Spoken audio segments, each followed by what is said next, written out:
ఇక్కడ cinema review so ఇవాళ video వచ్చేసరికి అయితేనేమో సైకో సిద్ధార్థ్ అనే మూవీకి సంబంధించిన ట్రైలర్ వచ్చింది. దానికి సంబంధించిన రివ్యూ రియాక్షన్ తీసుకొస్తున్నాను. సో ఇక్కడ స్టార్టింగ్లో ఏం లేదు మనోడు ఇద్దరు ముగ్గురు మధ్యలో బిజినెస్ ఓపెన్ అయితే చేస్తాడు. దాంట్లో మనల్ని మోసం చేస్తారు. అక్కడి నుంచి బౌన్స్ బ్యాక్ అవుతాడా, ఏం తప్పులు చేస్తాడా, ఏందనే దాని మీదనే కథ స్టోరీ అంతా కూడా నడుస్తుంది అనమాట. సో ఓవరాల్గా చూసుకుంటే మాత్రం ఇది కొంచెం ఏ కేటగిరీ కిందికి వస్తుంది అన్నట్టు అనిపిస్తుంది. ఎందుకంటే ఇక్కడ లైక్ కార్ల ఇంటిమేషన్ సీన్స్ ఉంటే పోయి థియేటర్లో పెట్టరా తెలియదు. అండ్ ఆల్సో కొన్ని డైలాగ్స్ ఉన్నాయి. సో మళ్ళీ ఇంకొన్ని ఏమంటారు ఆక్వర్డ్ సీన్స్ అయితే కొన్ని ఉన్నాయి. సో ఇవి 4-5 కారణాల వల్ల నేనైతే ఏ కేటగిరీ అయితే పెడుతున్నాను. మేబీ ఏ సర్టిఫికేషన్ వచ్చే అవకాశాలు అయితే ఉన్నాయి కొన్ని సీన్స్.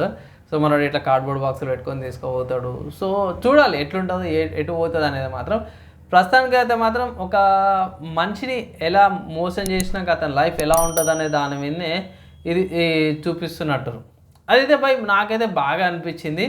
సో ఒక విధంగా చూపిస్తే ఇట్లా బిజినెస్ చేయాలన్న కాన్సెప్ట్ ఉంటుంది కదా, అతని లైఫ్ స్టైల్ ఎట్లుంటుంది అనే దాని మీదనే మూవీ తీసిరన్నట్టు అనిపిస్తుంది ట్రైలర్ ప్రకారం అయితే ఇట్లా. సో మూవీ చూసినాకైతే చూద్దాము. ఇక్కడ ఏంటంటే టేకింగ్ బాగా అనిపించింది నాకు. స్టోరీ టెల్లింగ్ ట్రైలర్ ప్రకారం చూసుకుంటే స్టోరీ టెల్లింగ్ బాగానే చూపించారు. అండ్ చూడాలి మూవీ ఎట్లుంటుంది ఎట్లవుతుంది అనేసి. అయితే మాత్రం మూవీ వచ్చేసరికి ఎప్పుడు వస్తుంది అంటే ఐ థింక్ December 12th మనకి వస్తుంది. సో దీనికి సంబంధించిన అప్డేట్ అయితే తీసుకొస్తాను, వెయిట్ చేయండి.